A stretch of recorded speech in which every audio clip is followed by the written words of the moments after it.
Hi everybody, this is the Baseball Hide, the amazing, spectacular, terrific, the great one, the People's Champion. Your host, Hide, and welcome back to Baseball Hide. Hopefully I don't lose my voice. But please, of course, subscribe and like this video. I was going to do a live stream tonight, but I got here kind of late. And I have very long Sundays, and I was a little tired. But we'll have a live stream on Monday after the Mets play the Dodgers. That should be fun. Before we get into this video, I gotta let you know that I thank you all for watching. I will be having an open live stream. Try to do that every Sunday moving forward. So we'll see how that goes. We'll start that tomorrow. Even though it's a Monday, we'll start that tomorrow. Let's talk about the Mets. You've not heard from me since after the Met game on Saturday. That was a pre-recorded video talking about how bad this team is. And we're going to get into this situation a little bit deeper. Right now, the team is 22-30. I know they won on Sunday on a walk-off win. The Giants are a little bit better than the Mets. They're probably going to finish around 500. They're probably going to be in the race most of the season, and they've played well of late. They're not world beaters, so it's not a surprise. I'm glad the Mets got a game in this series. They've not played, quite frankly, they haven't played well. I think we all know that. And there was a lot of weird stuff that happened in the game on Saturday, particularly with the shortstop. Late in the game, he's taking a pitch right down the middle just to see a pitch. You just stand there. He's a very strange player, and I'm quite frankly a little bit tired of him now. Very tired of his act. But let's get into this. We're going to pick apart the entire team.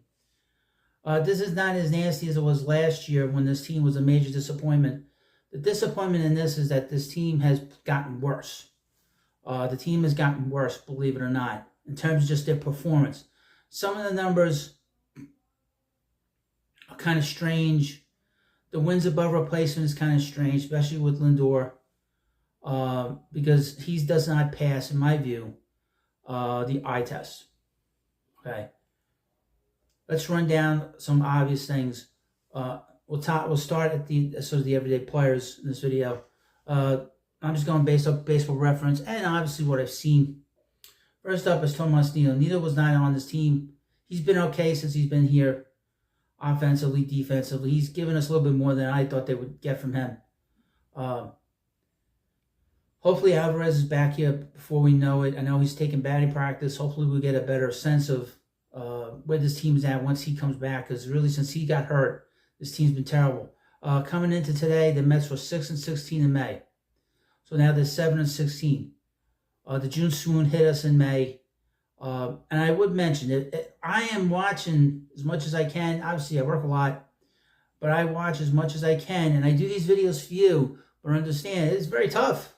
Self-watching these games and having to discuss it. So in lieu of that, please, if you can, send me a super thanks just for all the effort and all the sort of more suffering that I got to endure to talk about our favorite team. And they are America's team because everybody's investing in what they do. Pete Alonso. He's currently, before the game today, was hitting .234. His on-base percentage 308. His slugging is 468. OPS 776. Okay. Not what this should be for him. His OPS plus is 126. His offense has been, the home runs are there, but the impact is not great with men in scoring position. Things have picked up a little bit since Martinez has been, batting behind him, but the reality is he's been terrible. And I know he did not have a good defensive day on Saturday. Okay. This team, the way this team is playing, I could see them now trading Pete. And I would not be against it at this point. I'm getting to that point now that just blow it all up. Jeff McNeil, his season has been a disaster. The last year and a half has been completely a bust. His OPS plus is 91. It's 9% lower than the average major leaguer. Aside from a couple home runs that he had on the road trip this past week, he's been a disaster. offensively. I would mention 9 of the last home runs the Mets have been solo shots. So if you want to know why the Mets have not won a lot of games this week or haven't won any games, is they're not doing men on base. I know they went 0 for 13 runners in scoring position on Saturday. You can't win. I gotta catch my breath because there's just so much to take in. So that is not gonna. You cannot win that way. Francisco Lindor, who I warned against bringing him in here, just due to the fact that the history of the Mets and the Indians / Guardians, in terms of bringing in middle infielders, was a disaster. Carlos Baerga was a disaster. Robbie Alomar was a disaster, and Lindor is an expensive one. And the idea that he says after the game about taking that pitch down the middle while he's just standing there, not even getting in a crouch, says that he has to live with that. Well, the Mets and us as fans have to live with his lousy baseball playing. And the lack of sort of inspiration. He's not a leader of this team. He says all the things you want to hear, but he does not produce on the field. And part of leadership is not just saying the right things and conducting yourself in a certain way. It's also producing on the field too. Before the game, he was hitting 209. It's pathetic. He was a 280 hitter in Cleveland. He's been a 249 hitter with the Mets. His on-base percentage is 279. His slugging percentage is a woeful 369. His OPS plus a 90. So he's 10% less than what the average major leaguer is. Terrible.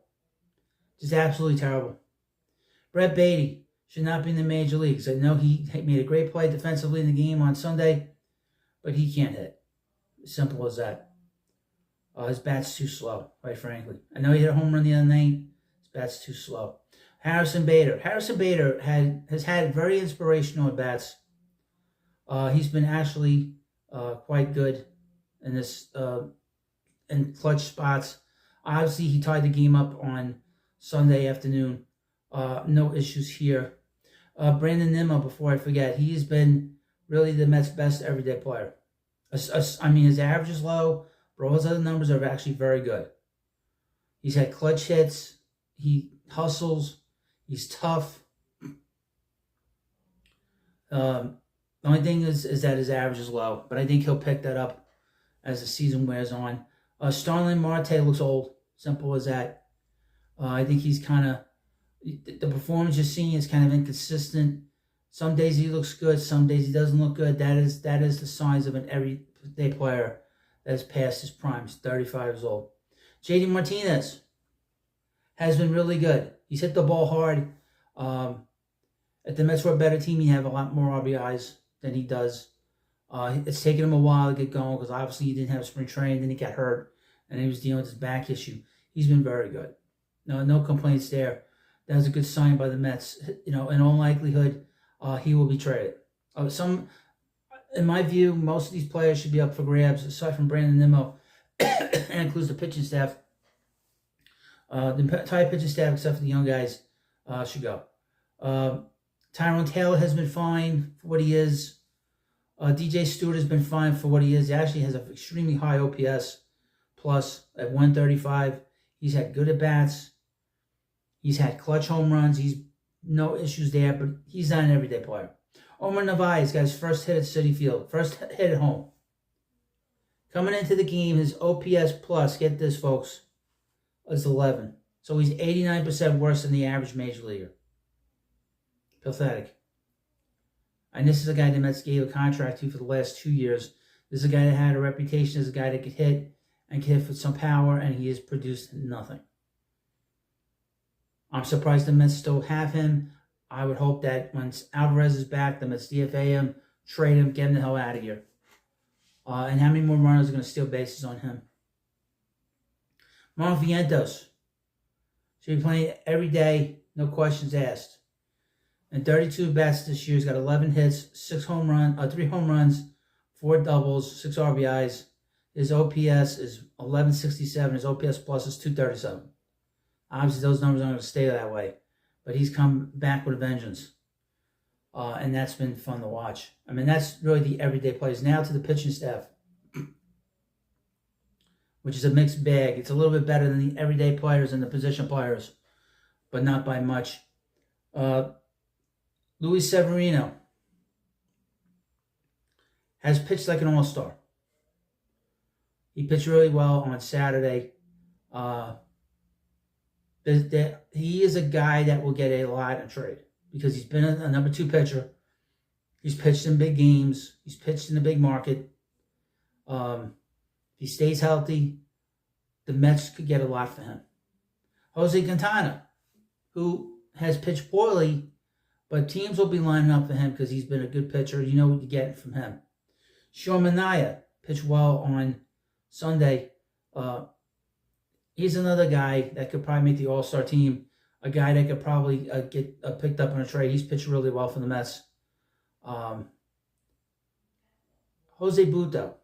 He's had his ups and his downs. Right now he's in the minor leagues. The interesting thing about the Mets pitching staff, and this goes across the board, is that the walk ratio is off the charts. Mets can't win if they don't give free passes to the hitter. And that's been the major thing. The biggest problem. Luis Severino, who's been a guy that doesn't walk anybody, has 4 walks per 9 innings. Sean Manaea, 4.1 walks per 9 innings. Jose Butto, 5 walks per 9 innings. Adrian Hauser, 5.7 walks per 9 innings. This guy's a ground ball pitcher, and I know he pitched well in relief, but he is teetering with your host about where he is in this rotation. I know he's going to start Wednesday. I wouldn't do that. Christian Scott should have had at least 2 wins in his first 4 starts, but because the Mets have been so lousy, he did not get that, and he should have gotten a win in his last start. He pitched really well. There's no real complaints here, in my view, other than that he needs to get his chances to play every day and pitch well, and that's it. I mean, there's no complaints with him. He's one of these guys you hold on to. You build your pitching staff around him. In my view, he's probably number 2 or 3 starter, but he's really good. I'm very excited for him long term. The wonderful bullpen. Edwin Diaz right now has a 5.40 ERA. He has blown 4 saves in this season in this short amount of time. His walk rate has come down a little bit, but in 20 innings he's given up 5 home runs. And really he's had difficulty commanding his fastball. All he's been doing is throwing sliders. And when you throw nothing but sliders, you're going to throw one that's flat. And he's thrown quite a few that have been flat and they've gone out of the ballpark. And because you don't throw your fastball on a regular basis, even if it's a show pitch, you're not going to be able to get the hitters out. It's going to be a real struggle, and it's been a real struggle for him with his command of his fastball. Reed Garrett, even though he's 5-2, the ERA is starting to climb. He has pitched lousy over the last 6 games. He's got an ERA of 10.50.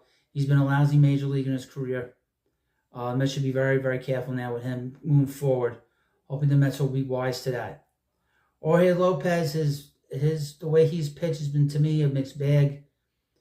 He gave up an extra run in one of the games this past week against the Giants, which killed him late in the game. This was on Friday, I think.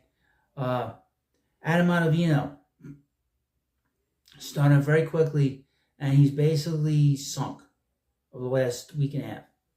Jake Diekman, who is the second lefty in the bullpen coming into the season, has been exactly what I thought he would be. Walks a ton of batters, gives up runs. The walk rate, like I said, the walk rate kills you, and that's been the problem. His walk rate in nine innings, 7.7 walks per 9 innings. You can't win that way. Reed Garrett's 4.3 walks per 9 innings. Sean Reed Foley, 6.8 walks per 9 innings. You see a pattern here? This is a pattern that's been going on for many years. Tyler McGill will be coming back, making his 3rd start in a couple of days. He looked okay in his last start, in his 2nd start, but I don't trust him. But this is a team that, especially with the pitching staff, has a major problem. They walk too many batters, and I think that's also why the Mets defense has been so porous as well. Is when you fall behind the count, it puts the defense on its heels. But I would mention that this Mets defense has lost 28 runs defensively. They're negative 28 in terms of defensive runs saved, meaning that the defense that they play has given up 28 runs to the opponent. And when you do stuff like that, you cannot win. Mets are second to last in defensive runs saved. You take a deep breath again, because that's how bad this is. And they're 22-30. I don't put this on the manager, because now this group, we've seen this group now essentially together for 5 years. Since 2019, we've seen this group of Alonso, Nimmo, McNeil, and Edwin Diaz, and obviously Lindor after 20. So you have now 5 guys here that have not won. They've had 1 playoff win in that time. And they've had 3 playoff games in that time. Some very difficult decisions are going to need to be made for this team. I tried to be very fair with this team. I was trying to defend this team, trying to tell us to give this team a chance to play. We've now gone 52 games into the season, and I pretty much can tell you what this team is. I said in an earlier video that the Mets would have a win like they did on Sunday, where it would be a walk-off win, be sort of semi-inspirational, but at the end of the day, the Mets are what they are, and it's a losing team right now. The 24 team has to be taken apart. Now, the problem is, I saw this article in the New York Post. Well, that's the headline. I hadn't had a chance to read it. But the way they've played it is going to affect next year, because then they're going to have to figure out if this thing gets worse. And they're going to be playing a good team this week. 2 good teams this week, the Dodgers and the Diamondbacks. And you have to ask yourself, how does this affect next year? If you have a team that is bad this year, and you say to yourself, all right, some of these guys can't be here because, one, some of them are free agents, some of them have not played well, and maybe we can get something for them and bring in some of our younger guys to play on a regular basis. And if you gut this team too much, it could affect next year to where next year is like a full rebuild. I don't know if you want to do that. That is the balancing act that David Stearns is going to have to figure out, and that is what that's what he's going to get paid for. Is how does he handle a team that had certain expectations, which were probably a 77-win team. What if they lose 95 games? What if they win 67 games? What kind of a team are you going to have for next year? Because this will affect next year and the years beyond.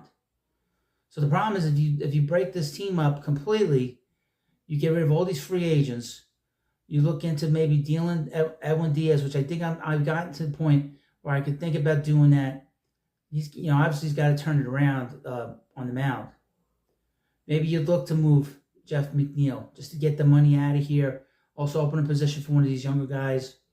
I would mention Luis Angel Acuna has begun to hit finally up in Syracuse. Got to wait a little bit to bring him up. He's not quite ready yet, but he's getting there. I would like to play him at some point. And Francisco Lindor is a bigger problem. Now, he is a major problem. He's, like I said, he says all the right things, but quite frankly, he's not a winning player. He's very overrated, and I think it's time that we need to sort of come to the reality that he is not the be-all, end-all. I know there was some list coming out saying that he was better than Jose Reyes as a Met. He's not Jose Reyes, and that's for damn sure. I feel that his defense in particular has taken a step back from last year and the past years. His defense, in my opinion, has not been very good this year. Aside from one or two plays, I'm not really that enamored with his work this year. And I think his attitude over the last 4 seasons now tells me that he can't handle it here. And it's best to sort of divorce yourselves of the contract and divorce yourselves of the player. I'm very concerned that this team might lose 95 to 100 games from what I've seen so far. That is my concern. Because I don't want to see that. Because that's never good for your organization in the short term. And that, like I said, it affects next year.